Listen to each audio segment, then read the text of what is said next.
ये हमारे पास एक ग्राफ है जिसमें मैंने एक्स एक्स एक्सिस जिसे हम बोलते हैं एब्सिसा, मैंने उस पर लिया है प्रेशर, और वाई एक्सिस जिसे बोलते हैं ऑर्डिनेट, उस पर मैंने लिया है वॉल्यूम। अच्छा, एक्स एक्सिस पे आपने वो चीज़ लेनी है जिसके ज़रिए आप स्टडी करने जा रहे हो, और वाई एक्सिस पे आपने वो चीज़ लेनी है जिसको आप स्टडी करने जा रहे हो। मतलब अब हमने वाई को स्टडी करना है तो हमने हमने वॉल्यूम को स्टडी करना है तो वॉल्यूम को हमने लिया है वाई एक्सिस पे, वॉल्यूम को हमने प्रेशर के लिहाज से स्टडी करना है तो जिसके लिहाज से स्टडी करना है वो आएगा एक्स एक्सिस पे।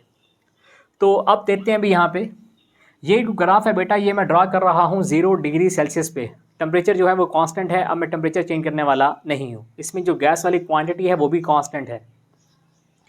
तो अब बेटा जैसे जैसे मैं प्रेशर, देखो यहाँ पे प्रेशर मेरे पास 10 है, सपोज प्रेशर कम है तो वॉल्यूम यहाँ पे मैक्सिमम है, यहाँ पे वॉल्यूम की तादाद जो है वो ज़्यादा है, कंसंट्रेशन ज़्यादा है। तो जैसे जैसे मैं प्रेशर को इंक्रीज़ कर रहा हूँ वैसे वैसे मेरा वॉल्यूम क्या हो रहा है, कम। तो हमने बॉयल्स के कानून में यही पढ़ा है, प्रेशर के इंक्रीज़ करने से वॉल्यूम क्या होता है, डिक्रीज़। तो हमारे पास ये क्या बनी, एक कर्व बनी जिसे हम बोलते हैं आइसोथर्म। आइसो मतलब सेम, थर्म मतलब टेम्परेचर। ये जो मैंने कर्व बनाई है ये मैंने एक कांस्टेंट टेम्परेचर, सेम टेम्परेचर पर बनाई है, तो इसे बोलते हैं आइसोथर्म। ये याद रहे, ये लाइन जो है आपने इस लाइन से नहीं मिलानी, क्योंकि बेटा गैस का वॉल्यूम कभी भी ज़ीरो नहीं होता। तो गैस यहाँ पर आकर लिक्विड में कन्वर्ट हो जाएगी, लेकिन आपने इस लाइन को इससे मिलाना नहीं है। तो अब वो कह रहा है भाई, इसी ग्राफ के आगे वो कह रहा है भाई नाउ इंक्रीज टेम्परेचर। अगर मैं टेम्परेचर बढ़ा दूँ, अगर मैं अपने सिलेंडर का टेम्परेचर बढ़ा दूँ, तो पहले ये था 0 डिग्री सेल्सियस पे जो हमने पढ़ लिया है, हमारे पास एक आइसोथर्म बनी है, कर्व बनी है। अब वो कह रहा है मैंने अपने सिलेंडर का टेम्परेचर बढ़ा दिया 25 डिग्री सेल्सियस, बढ़ाने के बाद फिर दोबारा क्या कर दिया, कांस्टेंट, मतलब अब मैं इसे दोबारा चेंज करने वाला नहीं हूँ। तो अब क्या होगा, now increase temperature of gas 25 degree Celsius. अगर मैं अपने गैस का टेम्परेचर 25 डिग्री सेल्सियस बढ़ा दूँ, keep temperature constant, again very pressure and volume. तो अगर मैं टेम्परेचर दोबारा कांस्टेंट कर दूँ तो दोबारा प्रेशर और वॉल्यूम में वेरिएशन आएंगी। The isotherm goes away from both axis. ये बात समझनी है भी आपने, कह रहे जो आइसोथर्म है ना, जो कर्व है वो दोनों एक्सिस से दूर चली जाएगी। अब वो हम उसे ड्रा करते हैं भाई। ये बेटा मान लो ये मेरे पास है T1, क्योंकि मैंने इसे 0 डिग्री सेल्सियस पे बनाया था तो इनिशियल टेम्परेचर था, इसे मैंने बोल दिया T1। अब ये बनाता हूँ बेटा मैं कर्व, ये बेटा मैं बना रहा हूँ भाई T2 वाली, ये मेरे पास कर्व है T2 वाली। तो ये जो कर्व है ना ये इससे थोड़ा सा ऊपर आएगी। अब सवाल ये है, ये कर्व दोनों एक्सिस से ऊपर क्यों चली गई, इस बात को बेटा गौर से समझना। देखो भाई हमारी बुक हमें ये बताती है जैसे ही टेम्परेचर इंक्रीज़ होता है तो वॉल्यूम भी इंक्रीज़ हो जाता है। तो अब मेरा सवाल आपसे ये है, अगर सिर्फ वॉल्यूम इंक्रीज़ होता तो ये लाइन जो यहाँ से स्टार्ट हो रही थी वॉल्यूम वाली, पहली वाली लाइन, तो ये लाइन दूसरी लाइन जो है वो टेम्परेचर इंक्रीज़ करने के बाद चलो थोड़ा सा ऊपर से स्टार्ट होती, क्योंकि अब इसका वॉल्यूम क्या है यहाँ पे ज़्यादा है, तो ये लाइन थोड़ा सा ऊपर से स्टार्ट होती और ये लाइन इसमें आकर घुस जाती। तो मेरा सवाल आपसे ये है, ये लाइन जो है वो दोनों एक्सिस से दूर क्यों जा रही है। तो बेटा यहाँ पे आप ये बात सुन लो, जैसे ही टेम्परेचर इंक्रीज़ होता है, टेम्परेचर इंक्रीज़ होने के साथ वॉल्यूम भी इंक्रीज़ होता है और प्रेशर भी इंक्रीज़ होता है। तो अब हम इस बात को यहाँ से सीख भी लेते हैं भाई, क्या ये बात वाकई में सही है या नहीं। तो चेक करो भाई, ये जो पहली जो मेरे पास आइसोथर्म है ये बनाई थी 0 डिग्री सेल्सियस पे, तो इसका प्रेशर कम था और बेटा ये स्टार्ट हो रही थी 10 प्रेशर पे। तो जब हमने टेम्परेचर बढ़ा के 25 डिग्री सेल्सियस कर दिया, 25 डिग्री सेल्सियस, तो अब इसका प्रेशर भी ज़्यादा है। तो प्रेशर ज़्यादा है तो फिर ये बेटा ज़्यादा प्रेशर पर स्टार्ट हो रही है। तो चेक करो भाई, प्रेशर के इंक्रीज़ होने से ये थोड़ी सी अवे चली गई, क्योंकि बेटा टेम्परेचर इंक्रीज़ होने से प्रेशर भी इंक्रीज़ हो जाता है। तो अब हम बात करते हैं भाई, क्या वॉल्यूम भी इंक्रीज़ हुआ है भाई, क्योंकि पहला जो है वो आपकी आइसोथर्म का वॉल्यूम ये था, लेकिन अब जो आपने 25 डिग्री सेल्सियस पे आइसोथर्म को ड्रा किया है तो आपका वॉल्यूम अब बेटा ये है, मतलब आपका वॉल्यूम जो है वो पहले की निस्बत क्या है, थोड़ा सा ज़्यादा। तो अब आगे वो कह रहा है भाई अगर हम टेम्परेचर को मज़ीद बढ़ा दें, यहाँ कर दें 50 डिग्री सेल्सियस, तो हमारे पास एक दोबारा कर्व बनेगी, आइसोथर्म बनेगी, जो इन दोनों से क्या होगी, अवे, इन दोनों से ऊपर होगी। तो यहाँ पे मैं आपको ये बात समझाना चाहता था। अगला ग्राफ भाई आपको समझाते हैं। बॉयज़ लॉ का बुक में तीसरा ग्राफ, वैसे हमारे लिए जो है वो दूसरा ग्राफ, जो हम बेटा प्लॉट कर रहे हैं प्रेशर और इन्वर्स ऑफ वॉल्यूम में।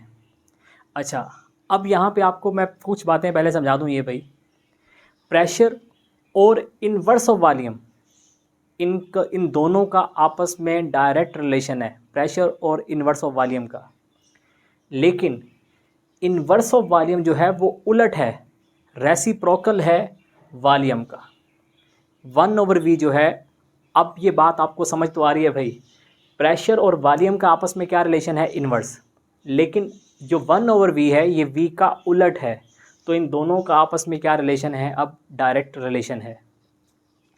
तो अब हम यहाँ पे आते हैं ग्राफ में जो है हमने x एक्सिस पे लिया है 1/v, जो कि लेफ़्ट टू राइट क्या हो रहा है, इंक्रीज़, और y एक्सिस पे हमने लिया है प्रेशर, जो कि नीचे से ऊपर क्या हो रहा है, इंक्रीज़।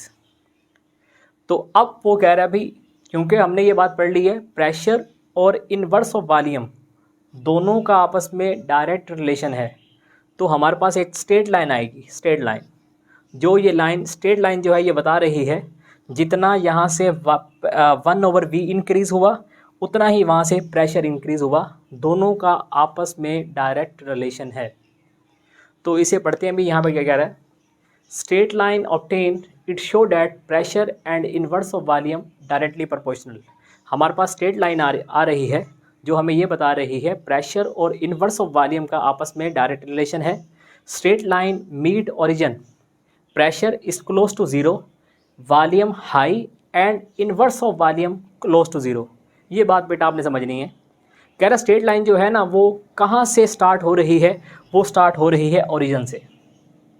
तो वो कह रहा है ओरिजिन से स्टार्ट हो रही है, इसका मतलब ये है ओरिजिन जो है यहाँ पे जो प्रेशर है वो क्लोज टू ज़ीरो है, मतलब प्रेशर की वैल्यू जो है यहाँ पे वो ज़ीरो के बराबर तरीन है, और यहाँ पे इन्वर्स ऑफ वॉल्यूम की वैल्यू भी क्या होगी, ज़ीरो, क्योंकि दोनों का आपस में डायरेक्ट रिलेशन है।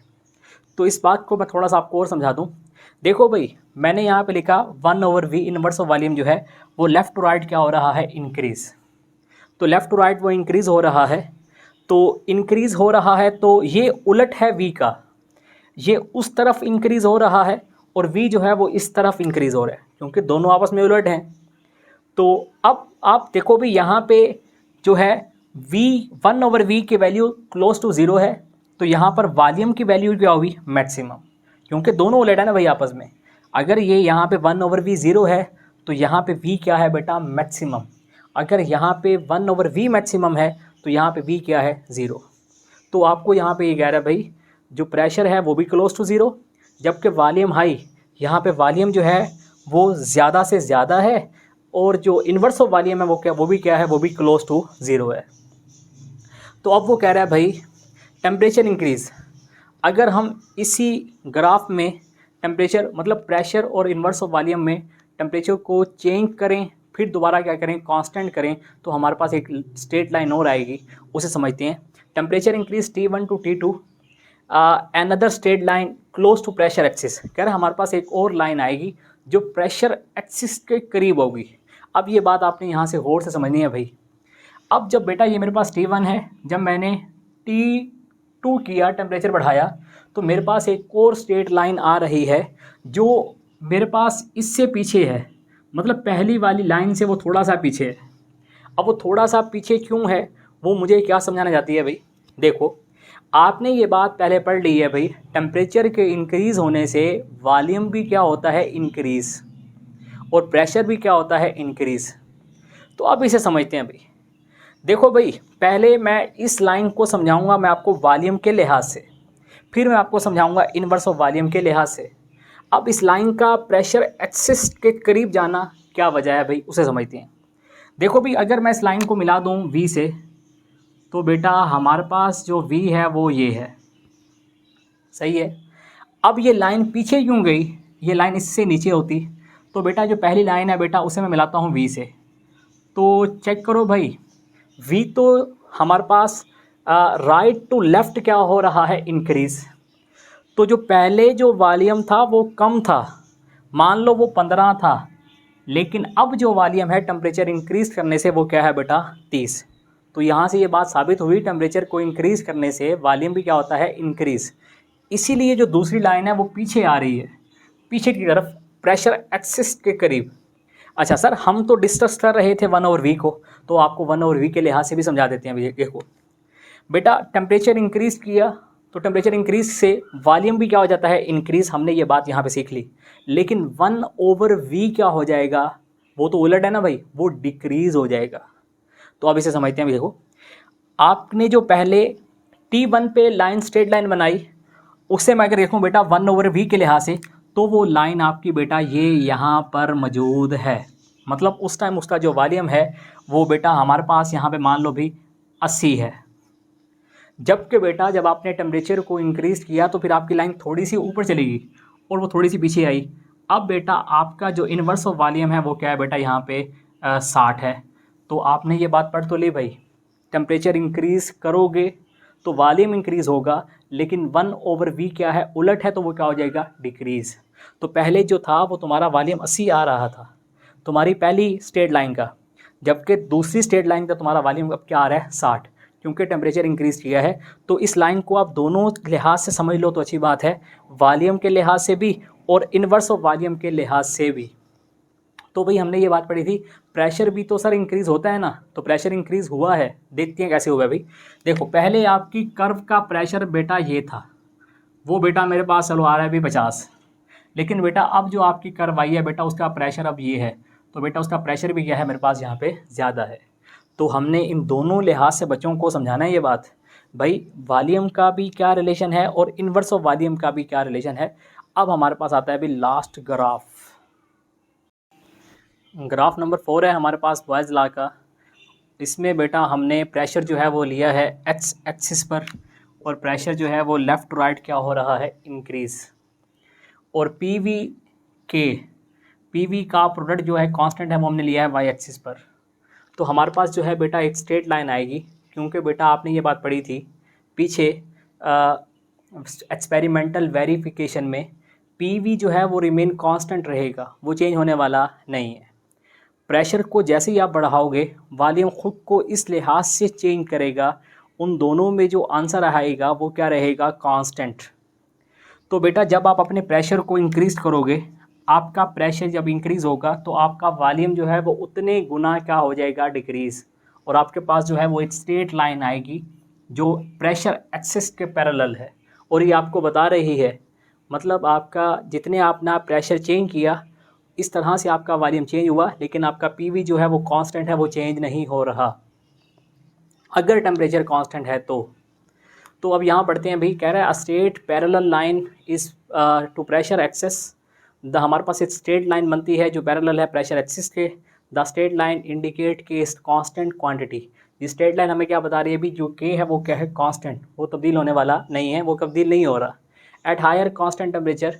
अब बेटा वो हम यहाँ पे कह रहे हैं अगर हम टेम्परेचर को बढ़ा दें और दोबारा क्या कर लें कांस्टेंट, फिर क्या होगा, फिर बेटा हमारे पास अनदर स्ट्रेट लाइन, एक और स्ट्रेट लाइन आएगी जो इससे ऊपर होगी, लेकिन बेटा वो भी क्या होगी स्ट्रेट, क्योंकि जब आपने टेम्परेचर बढ़ाना है, बढ़ाने के बाद आपने दोबारा कांस्टेंट करना है, तो फिर बेटा पीवी दोबारा क्या हो जाएगा कांस्टेंट हो जाएगा। तो अब ये जो ग्राफ है यहाँ पढ़ लेते हैं, increase the value of product PV increase volume at same pressure.